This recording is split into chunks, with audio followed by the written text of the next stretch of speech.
திருமூலரின் திருவடிகளை வணங்கி இந்த வகுப்பை தொடங்குவோம். இன்னைக்கு நாம பார்க்கிற தலைப்பு மூன்றாம் தந்திரம், சரீர சித்தி உபாயம் பார்த்துட்டு இருக்கோம். இந்த உடலை எப்படியெல்லாம் நம்ம பாதுகாக்கலாம், எப்படியெல்லாம் அழியா உடலை பெறலாம் அப்படிங்கிறத பார்த்துட்டு இருந்தோம். இதற்கு முன்னாடி பார்த்ததுலையும் சில பயிற்சிகள் சொல்லியிருந்தாங்க. உடலை எப்படி தூய்மைப்படுத்துவது, உடலை தூய்மைப்படுத்தின பிறகு எப்படியெல்லாம் மலம் இல்லாத இந்த உடலா மாற்றுவது, அதுல இருக்கக்கூடிய வாதம், பித்தம், கபம், இந்த உடலை எப்படி மை போல மாற்றுவது, அந்த மையாக மாற்றிய பிறகு இறைவனை எப்படி அடைகிறது, இதெல்லாமே பார்த்தோம். இன்னைக்கு ஒரு 2 பாடல்கள் மட்டும் பார்க்கலாம். இந்த 2 பாடல்கள்லையும் பயிற்சி தான் சொல்லி கொடுத்துருக்காங்க. அந்த பாடலை பார்த்துட்டு அந்த பயிற்சிய எங்க அண்ணன் விளக்கம் கொடுப்பாங்க. நம்ம அந்த பயிற்சி இன்னைக்கு செய்து பார்க்கலாம். இன்னைக்கு நம்ம பார்க்க போற பாடல் 732ஆம் பாடல். உந்திச் சுழியினுடனே பிராணனை சிந்தித்து எழும்பச் சிவ மந்திரத்தினால் முந்தி முகட்டின் நிறுத்தி அபானனை சிந்தித்தெழுப்ப சிவனவனாமே. படிக்கும்போதே ஓரளவு நம்மளால புரிந்துக்க முடியுது.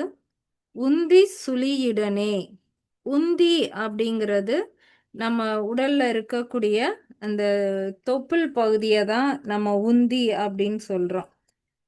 நம்ம ஒரு பொருளை நம்ம வந்து உயர்த்த போறோம், ஒரு பொருளை தூக்க போறோம், அது எடை அதிகமா இருக்கு அப்படின்னா கைகள்ல மட்டும் நமக்கு பலம் இருந்தா அந்த பொருளை வந்து நம்மளால தூக்க முடியாது.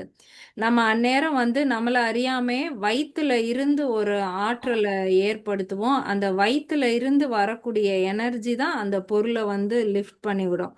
குழந்தைங்களுக்கு அது செய்ய தெரியாது. அவங்க கையை வச்சே தூக்கி தூக்கி ட்ரை பண்ணுவாங்க. அப்புறம் ஒரு ஏஜுக்கு அப்புறம் தான் அவங்களால அந்த வயிற்றுல இருந்து எனர்ஜியை கொடுத்து தூக்கணும் அப்படிங்கிறது தெரியும். அதனால்தான் அந்த உந்தி எழுறது அப்படின்னா நம்ம அந்த நடு வயிற்றுல ஒரு ஃபோர்ஸை கொடுத்து அப்படி எழும்போது எழுது அப்படின்னு சொல்லுவோம். அப்ப அந்த உந்தி அப்படிங்கிறது நம்மளுடைய மணிப்பூர சக்கரம் இருக்கக்கூடிய அந்த இடத்துல. சுழியுடனே, சுழி அப்படின்னா பொதுவா நம்ம சைவரை வந்து சுழி அப்படின்னு சொல்லுவோம். முட்டை போடுறது, அதாவது ஒரு இடத்துல ஆரம்பிச்சு அதனுடைய திசையை அப்படியே மாத்திக்கிட்டே கொண்டு போய் அப்படி சுழற்சி பண்ணி விடுறத வந்து சுழி அப்படின்னு சொல்லுவோம். சூறாவளி, சுழல், இது எல்லாமே அதனுடைய திசையை வந்து அப்படி மாத்தி சுத்தி விடுறத தான் நம்ம சுழி அப்படின்போம். இப்போ உந்தி சுழியுடனே அப்படின்னா நம்ம செய்யக்கூடிய ஒரு வித பயிற்சி, நம்மளுடைய தொப்புள் பகுதியில ஒரு ஒரு சுழற்சி ஏற்படுத்துவதன் மூலமாக. உந்தி சுழியுடனே பிராணனை, பிராணன் அப்படிங்கிறது தான் நம்மளுடைய மூச்சு காற்று, உயிர் காற்று, வெளியில இருந்து வரக்கூடிய அந்த உள்நோக்கி செல்லக்கூடிய அந்த காற்று. அப்ப அந்த காற்று வந்து உந்தி வரைக்கும் போகுது, அங்க ஒரு சுழல் வந்து ஏற்படுது. சிந்தித்தெழுபி, அந்த உந்தி அப்படின்னா நமக்கு புரியுது. அப்ப அவர் வந்து கொப்புள் சொல்றாருன்னு. சிந்தி அப்படின்னா நமக்கு உடனே தலைப்பகுதிக்கு தானே கவனம் போகும். சிந்திக்கிறது அப்படின்னாலே நம்ம மூளையை தான் சொல்லுவோம். அப்ப இந்த இடத்துல சிந்தி அப்படின்னா அது மேல இருக்கக்கூடிய இடத்தை சொல்றாரு. ஏன் நம்ம வந்து அந்த இடத்தையே சிந்திக்கிறதுனா இப்படி தலைக்கே நம்மளுடைய கவனம் போகுது. சின்ன பிள்ளைங்க முதற்கொண்டு கொஞ்சம் சிந்தித்து பாரு அப்படின்னா இப்படி வரல வச்சு இந்த இடத்த தட்டுற மாதிரி அப்படி ஒரு பாவனை செய்வாங்க.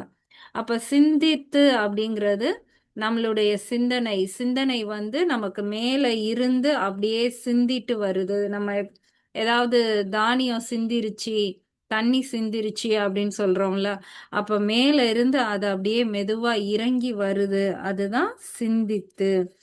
சிந்தித்தெலும்பை, அந்த அந்த சிந்துறதுல அந்த சிந்தனை கூட எப்படி இருக்கான், எழும்பி அப்படின்னா அந்த சிந்தனை நமக்கு மேல் நோக்கி வருது. சிவ மந்திரத்தினால், இது எப்ப நடக்குது அப்படின்னா சிவ மந்திரம் சொல்லுவதனால தான் நமக்கு நடக்குது. அந்த சிவ மந்திரம் என்ன அப்படிங்கிறத அப்புறமா எங்க அண்ணன் வந்து சொல்லுவாங்க, அந்த மந்திரம் எப்படி இருக்குன்னு. முந்தி முகட்டி அந்த சிவ மந்திரத்தினால் என்ன செய்தா முந்திக்கிட்டு வருது. முந்தினா சொல்லுவோம் இல்லையா, போட்டியில யார் முன்னாடி வர்றாங்க, முந்திட்டு வர்றவங்களுக்கு பரிசு. அப்ப அந்த முன்னாடி வருவதுதான் முந்தி. முகட்டின் நிறுத்தி, முகட்டின்னா தடுத்து நிறுத்துறது. முகடு அப்படின்னு சொல்றோம் இல்லையா, ஒரு இடத்துல போய் அது தடைப்பட்டு நிறுத்தி அந்த மாதிரி வருது. முந்திக்கிட்டும் வருது, தடைப்பட்டு நிறுத்தப்பட்டும் வருது. அப்பானனை அப்பானன் அப்படின்னா பிராணன் எப்படி வெளியில இருந்து உள்ள வரக்கூடிய காற்றோ அதே மாதிரி அப்பானன் அதற்கு எதிரா உள்ள இருந்து வெளியில போகக்கூடிய அந்த காற்று. அப்ப அந்த காற்று தான் நம்மள வந்து முகட்டி நிறுத்தி இந்த வேலையெல்லாம் அந்த அப்பானன் செய்கிறது. சிந்தித்தெழும்ப சிவனவன் ஆமே. அந்த நிலையில நம்ம வந்து சிந்தி அப்படின்னாலே திரும்பவும் மேல, அப்ப மேல் நோக்கி செலுத்தி நம்மளுடைய பிராணன் உள்ள வரக்கூடிய பிராணனை நம்மளுடைய மணிப்புரக சக்கரத்துல வச்சு அதை சுழல விட்டு அதை மேல எழும்பும்படி செய்து அந்த இடத்துல ஒரு தடையிட்டு முட்டி முகத்தி அதை முந்தி எழச் செய்யும் போது அந்த நமக்கு அந்த சிவனுடைய அந்த நிலை, அந்த சிவமாம் இயல்பை அடையக்கூடிய அந்த நிலை வந்து கிடைக்கும். அப்ப இது ஒரு விதமான பயிற்சியை சொல்றாரு. எப்படி இதுக்கு முன்னாடி அம்ச மந்திரம் நம்ம எந்த எண்ணமுமே இல்லாம உட்கார்ந்துட்டு மூச்சை உள்ளே இழுக்கும் போது வர்ற சத்தத்தையும் வெளியே விடும்போது வர்ற சத்தம், இந்த ரெண்டை மட்டும் கவனிச்சுக்கிட்டே இருந்தாலே போதும், அந்த சிவமாம் நிலையை அடைவோம் அப்படின்னு பார்த்தோம். இப்ப இதுவும் ஒரு எளிய பயிற்சி மாதிரி தான் சொல்றாரு. மூச்சு காற்ற உள்ள கொடுக்குறோம், பிராணனா உள்ள வருது, அதை அப்பானனா மாறும்போது அதை தடுத்து அதை அந்த மணிப்பூரகத்துல சுழல விட்டு அதை திரும்ப மேலே எழுப்பி அந்த சிவமாம் நிலையை அடையலாம்னு.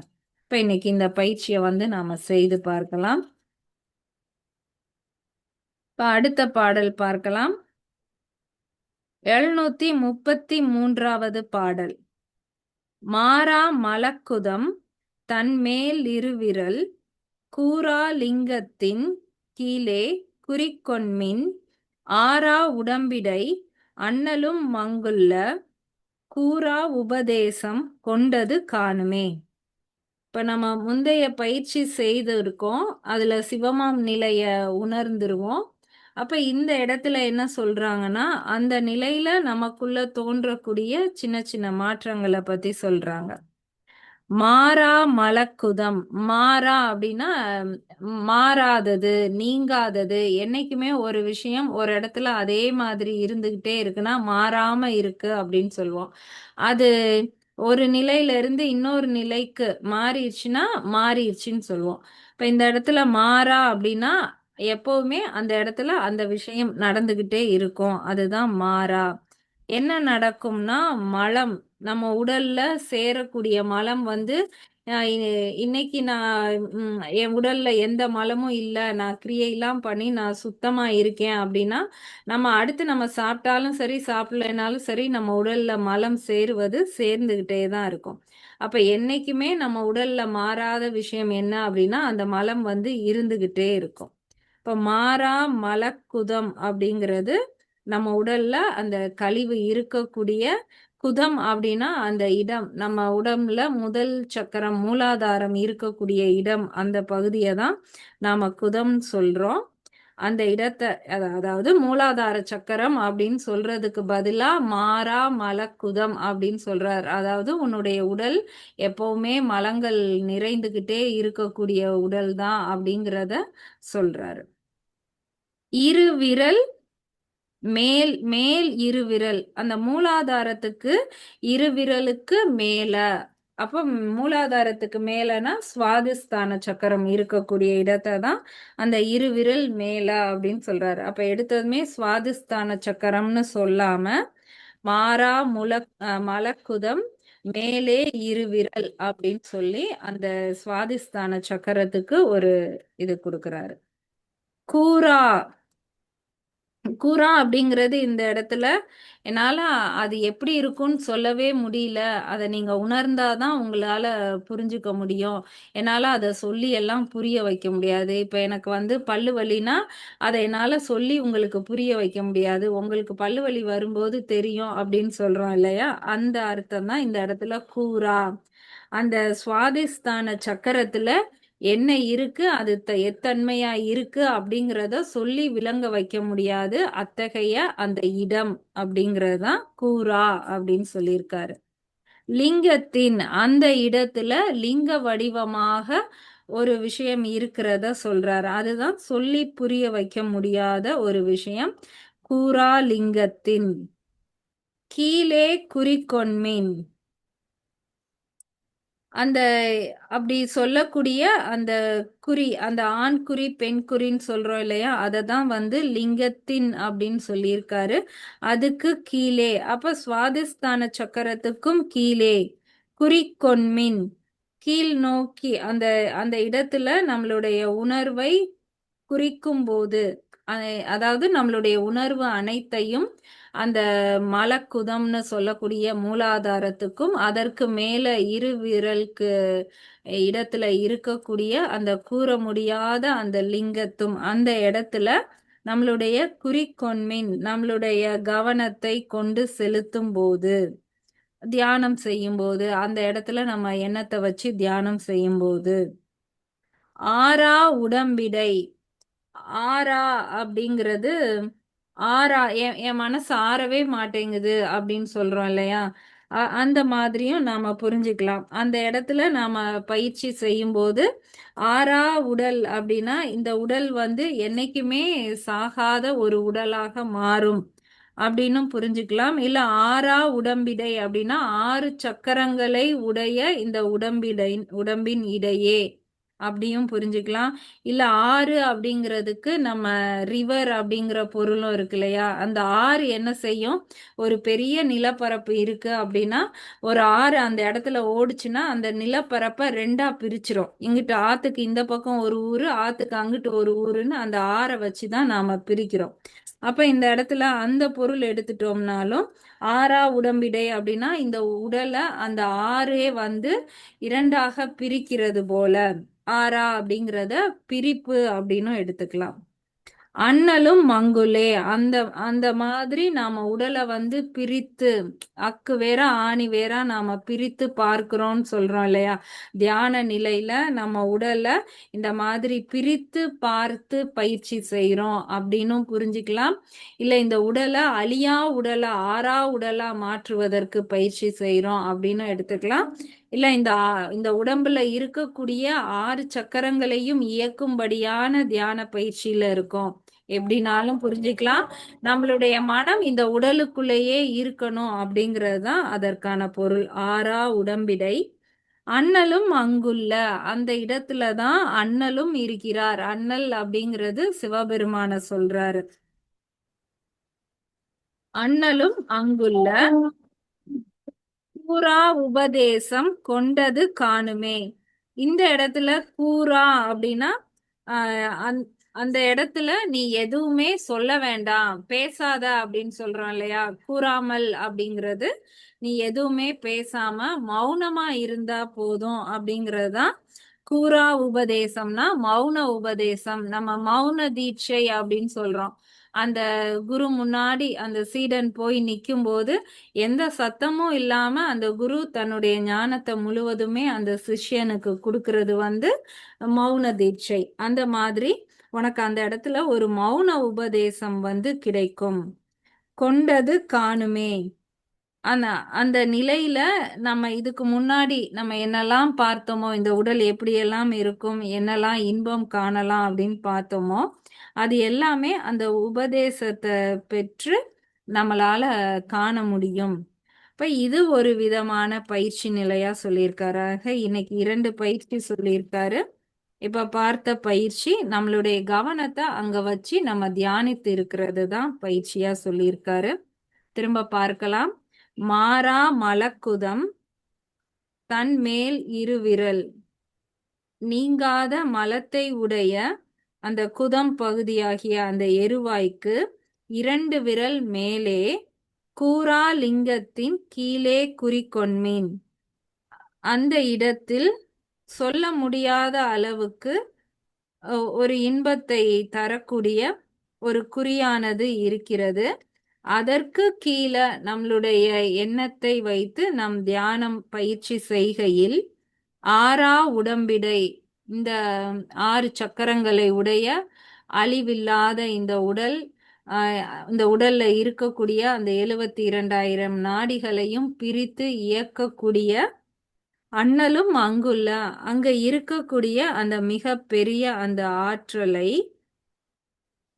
கூரா உபதேசம் கொண்டது காணுமே.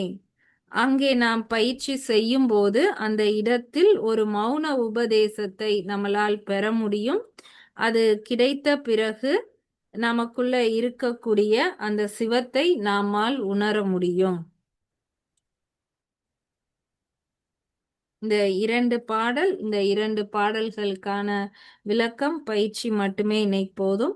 அடுத்த பாடல் இந்த பயிற்சினால நமக்கு வரக்கூடிய நன்மைகள் அதை பத்தி வருது. அதை நம்ம அடுத்த வகுப்புல பார்க்கலாம்.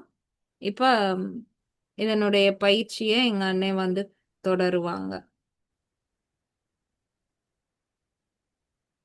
அண்ணா.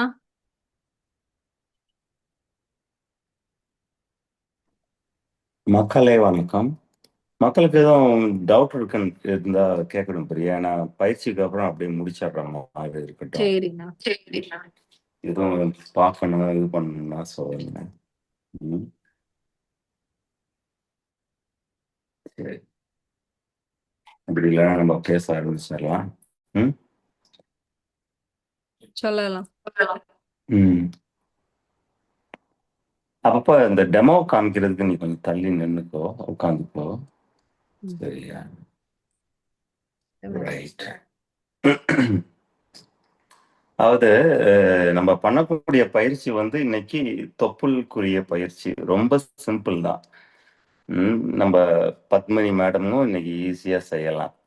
அவங்க சொல்றதும் சரிதான். அதாவது எல்லாருனாலையும் கடினமான கிளீன்சிங்லாம் பண்ண முடியாது. எனிமா தௌத்தி பண்ண முடியாது. பண்ணா அவங்க சாப்பிடாம இருக்கணும். அவங்களுக்கு வந்து தலை சுத்தம் எல்லாருனாலையும் பண்ண முடியாது. சரிங்களா? ஆனா நம்ம அப்பப்ப இந்த சொல்லிக் கொடுக்கக்கூடிய பயிற்சி இருக்கு இல்லையா, இந்த வாசி யோகம்ன்றது ஒரு சின்ன குழந்தைக்கு புரிய ஆரம்பிச்சிருச்சு. நம்ம சொல்றது புரிய ஆரம்பிச்சிருச்சுன்னா சின்ன குழந்தையில இருந்து பெரியவங்க வரைக்கும் இதை வந்து பண்ண முடியும். சைடு எஃபெக்டே கிடையாது. ஏன்னா இது ஸ்லோவா நடக்கக்கூடியது. இந்த இன்னைக்கு பிரியா சொன்னா இல்லைங்களா, அப்பானத்தை மேல ஏத்துனோம்னா அங்க வந்து அந்த தலையில உள்ளதெல்லாம் இறங்கி வரும் அப்படின்றது வந்து ஒரே நாள்ல நடக்காது இல்லைங்களா. அது ரொம்ப ஸ்லோ ப்ராசஸ் தான் அது. ஆமா, அதுக்கு அதான் வந்து கீழ் மூலம், நடு மூலம், மேல் மூலம் இது எல்லாம் கொஞ்சம் கொஞ்சமா ஓப்பன் ஆகும் பொழுதுதான் அந்த உடல் எந்திரமாகும். இந்த மந்திரத்தை நம்ம உள்வாங்குறோம். திருமந்திரத்தை உள்வாங்குறோம். திருமந்திரத்தை திருமூலர் சொல்லியிருக்காரு. நிறைய பேர் பதம் சொல்லியிருக்காங்க. அதெல்லாம் பார்த்து பிரியா நானு என்னுடைய அனுபவத்தை வச்சு மந்திரமா உங்களுக்கு காதுக்கு வருது. அதுல உள்ள அந்த டெக்னிக்கெல்லாம் நம்ம அதான் அதான் வந்து தந்திரம். இந்த மந்திரத்துல நீங்க வந்து தந்திரத்தை வந்து புரிஞ்சுக்கிறீங்க. இந்த டெக்னிக்ல அவ்வளவுதானா? ரொம்ப சிம்பிளா போச்சே. தொப்புல கைய வச்சு சுத்திட்டு அங்க அப்படியே பிரீத் பண்ணிட்டு கவனமா இருந்தா அவ்வளவுதானா? இவ்வளவுதானா? இதான் வந்து தந்திரம். தந்திரம்னா டெக்னிக். ஒரு நேக்கு. அது வந்து இந்த மந்திரம் படிக்கும் பொழுது நமக்கு தந்திரம் புரியும். தந்திரம் புரிஞ்சதுக்கு அப்புறம் கொஞ்சம் கொஞ்சமா எந்திரமாகும். 12 வருஷம் முதலே சொல்லிட்டு இருக்காரு இல்லையா, 12 வருஷம் ஆகும். அமைதியா இருங்க, பொறுமையா இருங்க அப்படின்ட்டு அவர் வந்து முதலே சொல்லியிருக்காரு. அதனாலதான் இப்ப பிரச்சனை என்னன்னா, இன்னைக்கு வந்து ஸ்விக்கி ஊபர்ல ஆர்டர் பண்ணோம்னா 10 நிமிஷத்துல வரணும். அது அரை மணி நேரம் தோசை சுட ஆகும்னா அதெல்லாம் 10 நிமிஷத்துல வரணும் அப்படின்றவங்களுக்கு இது புரியாது. நம்ம சொல்றது விளங்காது. சரியா? அதனால வந்து இது வந்து ஒரு ஸ்லோவா உடம்புல நடக்கக்கூடிய ஒரு ரசாயன மாற்றம். ஆமா, காத்து வேற மாதிரி வீசுச்சுன்னா அங்க வந்து வேற மாதிரி ரசாயன மாற்றம் வரும். அதுக்கு நம்ம காத்துட்டு இருக்கணும். ம். அப்புறம் இந்த எந்திரம், இந்த உடல்ன்றது எந்திரம் ஆயிரும். அப்புறம் அந்த எந்திரத்தை வச்சு பறக்கலாம், பார்க்கலாம் இல்லையா? உன் கையில வந்து இந்த அப்டேட் எந்திரம் இருந்துச்சுன்னா அப்புறம் என்ன, உலகத்தையே இந்த கையில பாக்குற நீ. ம். மொபைல்ல அது மாதிரி நீ எல்லாமே பண்ணலாம். அப்ப உடம்பை எந்திரமாக்கும் ஒரு புத்தகம் தான் இந்த மந்திர புத்தகம். ஆனா மந்திரத்தோட நிப்பாட்டிக்க கூடாது. எது உங்களால இயலுமோ, பத்மினி மேடம் சொன்ன மாதிரி சில கிளீன்சிங் என்னால முடியாது, கண்டிப்பா அதெல்லாம் நீங்க பண்ண தேவையில்ல. ம் ஆமா. நம்ம உடம்ப வந்து போற்றி பேணி காக்கணும். உடம்புக்கு இது ஒத்து வராதுன்னு உள் மனசு சொல்லுச்சுன்னா அதை ஃபோர்ஸ் பண்றேன்னு அர்த்தம். அங்கேயே நீ வந்து அஹிம்சைய ஆரம்பிச்சிடுற. இம்சிக்க கூடாது. அப்ப வந்து மனது ஒரு நாள் ரெடி ஆகும். சரியா?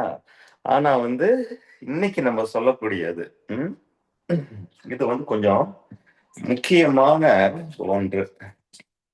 புரியுதுங்களா? அதாவது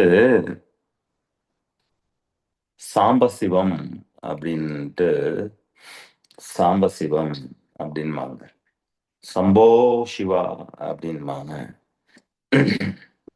அதாவது அதாவது என் கூட வந்து இங்க நிறைய நார்த் இந்தியன்ஸ் இருக்காங்க. அவங்க வந்து ஈஸியா வந்து ஹரே ராம் ஹரே கிருஷ்ணா, ஓம் நம சிவாய, சம்போ அப்படின்ற மாதிரி சொல்லுவாங்க அவங்க. சம்போ அப்படின்னா வந்து அது ஒரு சவுண்டு. சம்போன்னு நம்ம சவுண்டுக்கு இந்த இதுல கூட்டோம்னா சிவன் இறங்கி வருவாரு அப்படின்ட்டு. நான் சொன்னேன், சாம்ப சிவா, சம்போ, சதாசிவா, அதுக்கு அர்த்தம் இருக்கணுமே இல்லையா? அப்படித்தானே நம்ம தொல்காப்பியர் சொல்லியிருக்காங்க, தமிழ் நமக்கு சொல்லி கொடுத்துருக்காங்க. ஒவ்வொரு சொல்லும் ஒவ்வொரு சவுண்டும் நம்ம யூஸ் பண்ணிக்கிட்டு இருக்கோம், ரொம்ப நாளா யூஸ் பண்ணிக்கிட்டு இருக்கோம்னா அதுக்கு பொருள் இருக்கு அப்படின்ட்டு. சாம்ப சிவா அப்படின்னா அதான் சாம்பல்ல இருந்து எந்திரிச்சு வந்த சிவன் அர்த்தம். புரியுதுங்களா? அதுதான் சம்போ, சாம்ப சதாசிவா அப்படின்னா. ஆமா. அவன் வந்து கார்பன் ஆனாலும் பஸ்பமானாலும், பாஸ்பரசன் கார்பன் ஆனாலும் அவன் திரும்பி அவன் எழுந்து வரான். அப்ப உன்னுடைய உயிர், உன்னுடைய உயிர் தானே சிவம். அந்த சிவன் கதையெல்லாம் உயிரைத்தான் சொல்லுது. இப்ப உன்னை போட்டு எரிச்சாலும் உன்னை போட்டு புதைச்சாலும், நீ செத்ததுக்கு அப்புறம், ஆமா, உன்னுடைய உயிரை அழிக்க முடியாது. அது திரும்ப இங்க திரும்பி வந்தே தான் ஆகும் அப்படின்ட்டு. சரியா? அதுதான் வந்து அந்த மூலதார தத்துவம். லிங்க தத்துவம் அப்படின்னா, லிங்கம் அப்படின்னாலே அது தானா தோன்றது, அது அதை அழிக்க முடியாது இல்லையா? சுயம்பு லிங்கம். யாரு சுயம்பு லிங்கம்? உன் உயிர் தான் சுயம்பு லிங்கம் இல்லையா? அதை வந்து நீ எதுல போட்டாலும் அது திரும்ப வந்துடும். அந்த சுயம்பு லிங்கம் எங்க இருக்கு அப்படின்னு காட்டி கொடுக்கிறார். அது குண்டலினியா, அந்த மூலதாரத்துல அது ஒரு எனர்ஜியா அது இருக்கு அப்படின்றாங்க. நம்ம மட்டும் கிடையாது, இது வந்து நம்ம முஸ்லிம்ஸ், அவங்களுக்கும் இந்த இது இருக்கு. குரான் இந்த மாதிரி முஸ்லிம்க்குன்ட்டு நம்ம எப்படி பகவத்கீதை, நம்ம திருமந்திரம், திருவள்ளுவர் இதெல்லாம் வச்சிருக்கோமோ அது மாதிரி முஸ்லிமுக்கும் குரான் 2 3 இதெல்லாம் இருக்கு. அதுலயும் இந்த மூலத்தை அழிக்க முடியாது, நம்ம திரும்பி வருவோம் அப்படின்றத சொல்லு காமிக்கும். இப்படியா? நான் உனக்கு சில ஸ்லைடு அனுப்பிச்சேன், அந்த ஸ்லைடெல்லாம் அப்படியே காமிங்க. அந்த கடைசி பாட்டுக்கு அர்த்தம் சொல்லிட்டு அதுக்கு முந்தின பாட்டுக்கு மணிப்பூர்வத்துக்கு அப்புறமா வருவோம். மணிப்பூர்வம்னா பிரியா சொன்ன உந்தியில இருக்கக்கூடிய சுழி. அதாவது நம்ம வந்து சின்ன சங்கு, சங்கு ஞாபகம் இருக்குங்களா? சங்கு. அந்த சங்க வந்து அப்படியே கவுத்தி பிடிங்க. கூர்மையான பகுதி கீழையும், அந்த வாய் மேலையும் இருக்கிற மாதிரி. இப்படித்தான் நம்ம உடல் அமைப்பே. நம்மளுடைய குடல், வாய், வாய் எல்லாம் மேல இருக்கா? ஷேர் ஆகுதுலண்ணா. தெரியல. நான் வந்து அப்படியே இந்த குரூப்பை பார்த்து பேசுறேன். அது எங்க பார்க்கணும்? ஸ்கிரீன் ஷேர்னு வருதா? ரைட் எல்லாம் ஷேர் ஆகுது. தெரியுதுக்கா? Right right. அதுல தெரியுது இந்த தெரியுது. ம். என்ன படம் தெரியுது? இதுக்கு முந்தின படம் காமி.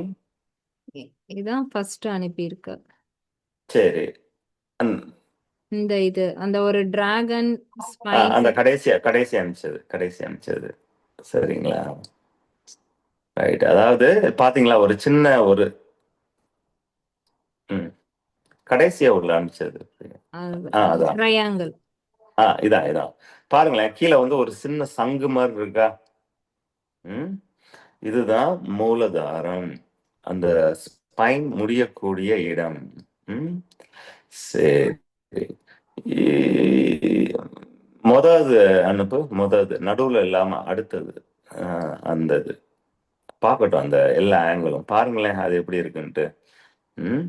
அந்த டெயில் போன்றது பெருசா இருக்கு, ஒரு ஜாக்கெட் போட்ட மாதிரி இருக்கா? அந்த அதுல சிவப்பு கலர்ல கீழே இருக்கு பாத்தீங்களா? அதான் வந்து அந்த டெயில் போன், அந்த மூலதார சக்கரம் அப்படின்ட்டு. சூப்பர். சரிங்களா? இதான் வந்து பேக் வியூ. பின்னாடி இருந்தா இப்படி இருக்கும், இந்த பக்கம் உள்ளது சைடு வியூ. ஆமா. இது எப்படி எங்க லொக்கேட் ஆகிருக்குன்னா, நம்மளுடைய எருவாயிலிருந்து கரெக்டா 2 விரல் இல்ல இதை தொட்டுறலாம். நம்ம எருவாய், நம்ம ஓட்டை இருக்கு இல்லையா, மலை ஓட்டையில இருந்து அப்படியே 2 விரல், 2 அங்குலம் வச்சு காமிப்பிரிய. உன் கையில 2 அங்குலம் 2 விரலை மட்டும் சேர்த்து வையேன். 2 விரலை சேர்த்து அந்த இதுதான் 2 அங்குலம். அதாவது மலவாயில இருந்து இந்த 2 அங்குலத்தை நீ இது பண்ணும் பொழுது ஒரு இடத்த வந்து நம்ம தொட முடியும். அதுதான் இந்த மூலதாரம்.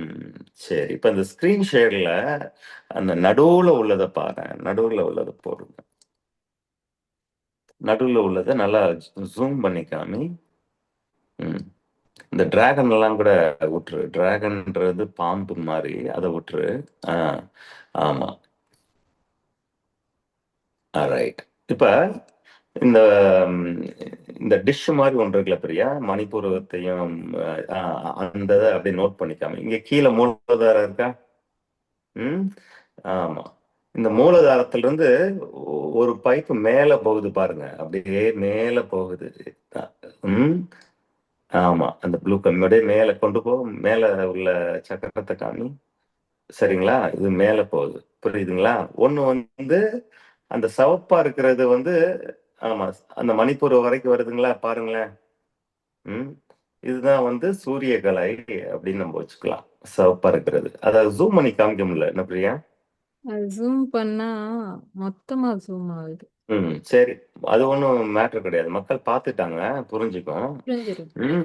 சரியா? இப்ப வந்து நம்ம வந்து பந்தங்கள் பண்ணும் பொழுது ஸ்லோவா அந்த அடப்பு நீங்க இந்த முதுகுக்கு பின்னாடி இருக்கக்கூடிய அந்த அடப்பு நீங்க அதுல வந்து அப்பானன் பிராணனை மாறி வாசியா மாறி, அதாவது உஷ்ண காத்து, அங்க இந்த ஃபயர் ஒண்ணு போட்டுருக்காங்க பாத்தீங்களா, அதான் உஷ்ண காத்து. அதான் சி மந்திரம்.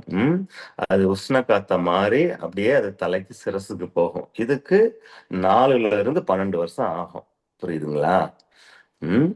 ஆமா. அதாவது நம்ம மூச்சு காத்து, உணவு, தண்ணி இது எல்லாம் வயிற்றுக்கு வருது.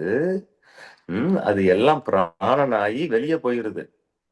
அப்பானனா வெளியே போயிருது. ஆனா நீ அப்பானனா நீ வந்து மேல ஏத்த முடியும், மேல ஏத்தி சிரசுக்கு கொண்டு போக முடியும். ஆமா. அப்ப உள்ளுக்குள்ளேயே உனக்கு ஒரு காலகட்டத்துல பிராணம் நடக்கும், சுவாசம் நடக்கும். அதுதான் வாசி அப்படின்றது. சரியா? அதுக்குத்தான் வந்து இந்த மூலதாரத்துல நீ தவம் இருந்தா போதும். நான் சொன்ன அந்த பாயிண்ட் உங்களுக்கு தெரிஞ்சு போச்சு. 2 அங்குலம். ஆமா, ஓட்டையில இருந்து 2 அங்குலத்துல அதுல மனசை நீ வச்சுக்கிட்டே இருந்தாலே போதும். உடம்புல உள்ள 6 ஆதாரங்கள், உடம்புல 6 மாதிரி நதி மாதிரி ஓடக்கூடிய எல்லா நாடிகள் 6 பகுதியா பிரிஞ்சிருந்தாலும் எல்லாமே உனக்கு ஒரு நாள் காட்டி கொடுப்பான். இதுதான் சிவன்லிங்கம், சிவன் சிவலிங்கம். இந்த லிங்கத்துக்கு அழிவே கிடையாது. ஆனா நம்ம இருக்கும்போதே அதை நம்ம பார்த்துறணும் அப்படின்றதுதான் இந்த தத்துவம். ம்.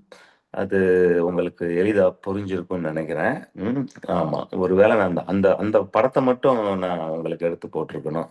அப்படி இல்லாட்டி ஒன்றும் பிரச்சனை இல்லை. அப்புறமா இந்த பிரியா அந்த இது போடும்போது பார்த்துக்கலாம். என்ன பிரியா?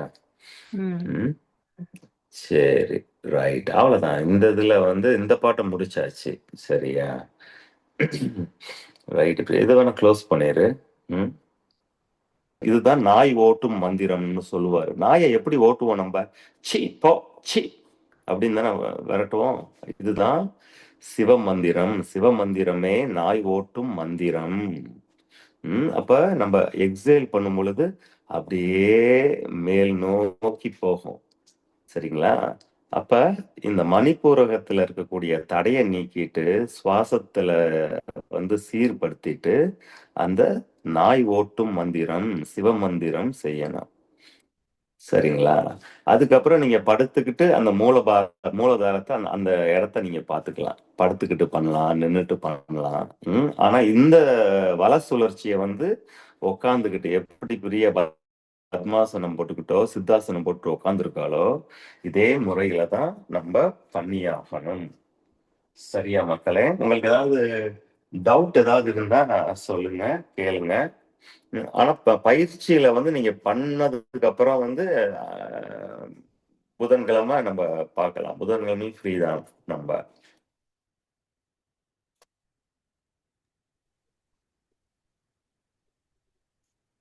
பயிற்சி முடிச்சதுக்கு அப்புறம் பேசக்கூடாது. இப்ப பேசுறதுன்னா பேசிடலாம்.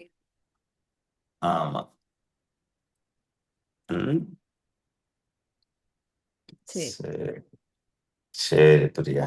பயிற்சி அப்படியே நீ லீட் பண்றியா? சரி. இல்ல அவங்க இப்ப பண்ணுவாங்களா இல்ல இப்ப அப்புறம் பண்ணுவாங்களா? யாரு சாப்பிட்டு வயிறு ஃபுல்லா இருக்கு? சரி. அவங்களுக்கு புரிஞ்சிருக்கும்னு நினைக்கிறேன் பிரியா. நீ அவங்க அப்லோட் பண்ணிட்டு அவங்க வந்து பெட்ல கடைசியா இன்னைக்கு ஒரு நல்ல ஒரு வார்ம குளியல் போட்டுட்டு கடைசியா பெட்ல போய் அவங்க உட்கார்றதுக்கு முன்னாடி நீ எல்லாத்தையும் பெர்ஃபெக்டா அவங்களுக்கு கொடுத்துரு. சரியா? எப்படி மணிப்பூரத்தை ஆக்டிவேட் பண்ணிட்டு எப்படி வந்து அந்த உஷ்ண காத்தை அனுப்பணும்ட்டு. அதனால இப்ப மக்கள் கேள்வி கேட்கணும்னா கேட்கட்டும். ஆமா. இது சனிக்கிழமை நாங்க பயிற்சியில செய்யறதுதான் இந்த ஆமா. அதனால ம். எல்லாருக்கும் தெரியும். டவுட் ம். மட்டும் கேட்டுக்கட்டும். அவங்களா ஆ. செய்துக்குவாங்க. இது வந்து எல்லாரும் பண்ணலாம். பாத்தீங்கன்னா பத்மினி மேடம் கூட பண்ணலாம். ஏன்னா இங்க வந்து பந்தம் கிடையாது. இங்க வந்து நம்ம ரொம்ப நேரம் அடக்கி வச்சு புளியறதுலாம் எதுவுமே கிடையாது. ஆமா. இதுதான் வந்து வர்மத்துல வல சுழற்சி. தொடு வர்மம், நோக்கு வர்மம், வல சுழற்சி வர்மம் அப்படின்றது. சரியா? அதை உணர்வுனால நம்ம எக்ஸ்பிளைன் பண்ணலாம். இது எல்லா சக்கரத்துக்குமே இது நடக்கும். இது மணிப்பூரத்துல இருந்து ஆரம்பிக்கணும். இந்த வலது அப்படி வச்சு இப்படி சொல்லணுமா ரைட் சைடா? Right side. ஆமா. அதனாலதான் வலது கையை யூஸ் பண்றோம். வலது கையை யூஸ் பண்ணி யாரு சுத்தினாலுமே வலது கையில தான் வலது புறமா தான் சுத்தும். Okay, thank you. ஏங்கன்னா இப்போ மணிப்பூரகத்தை ஆக்டிவேட் பண்ணிட்டு தான் மூலாதாரத்துக்கே மனசை கொண்டு போகணுங்களா? இல்ல, அது எப்பனாலும் வைக்கலாம். எப்பனாலும் வைக்கலாம். அந்த மூலதார பயிற்சி அது எப்பனாலும் நீங்க வைக்கலாம். மனதை அங்க வைக்கலாம், மூலத்துல வைக்கலாம், கீழ் மூலம், நடுமூலம், மேல் மூலம் அப்படின்ட்டு. ஆனா இந்த மூச்சு பயிற்சி நல்லா சுழறணும்னா உள் சுவாசம், அந்தர் பிராணயாமம், அதுதான் வந்து திருமந்திரத்துல சொல்றாரு அவரு. அது நடக்கணும்னா வந்து மணிப்பூரம் அடக்கவே கூடாது. அதனாலதான் நான் வந்து ரெகுலரா நம்ம சொல்றது பசித்திரு, நிறைய சாப்பிடக்கூடாது, நைட்டு கொஞ்சம் கம்மியா சாப்பிடுங்க, மதியம் நல்லா சாப்பிட்டு நைட்டு கம்மியா சாப்பிட்டு. அப்பதான் இரவு நேர பயிற்சி, காலை நேர பயிற்சி இல்லையா? இது வந்து இப்ப ஒரு ஒரு ஒரு பறவை வந்து காலையில நேரமும் நைட் நேரமும் சவுண்டே போடாது, பாத்திருக்கீங்களா? அது மாதிரிதான் வந்து. ஆமா. ஏன்னா அது அது அதோட பிராணத்தை அது பண்ணிக்கிட்டு இருக்கு. ஆனா நம்ம ஒருத்தவங்க தான் பாருங்க அப்படி பண்றது இல்ல. அதான் நம்ம சொல்லிக்கிட்டு இருக்கோம். ஓ சரி சரிங்க, ரைட், ஓகேங்க, நன்றிங்க. சரிம்மா. வேற எதுவும் டவுட் இருந்தா கேளுங்க மக்களே.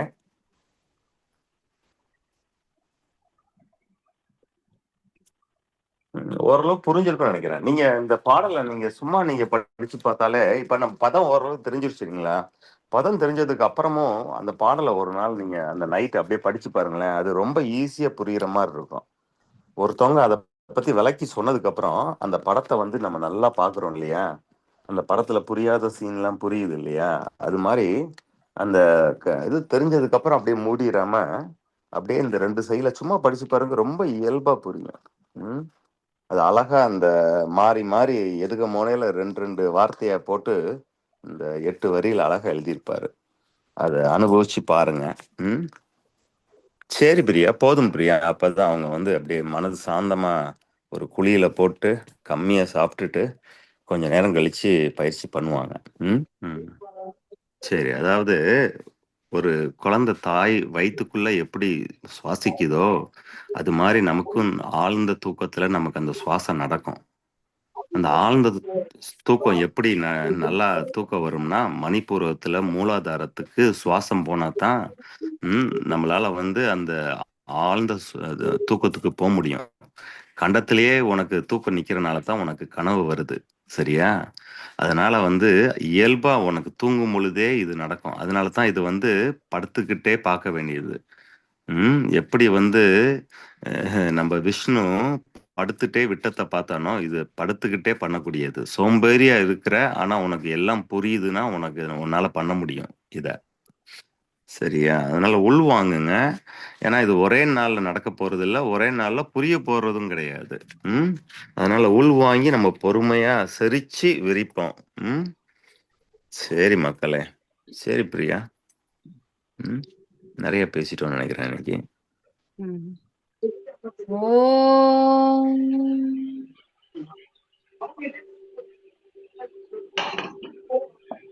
திருமூலரின் திருவடிகளை வணங்கி இந்த வகுப்பை முடிப்போம். அடுத்த வகுப்பில் மீண்டும் சந்திப்போம். நன்றி.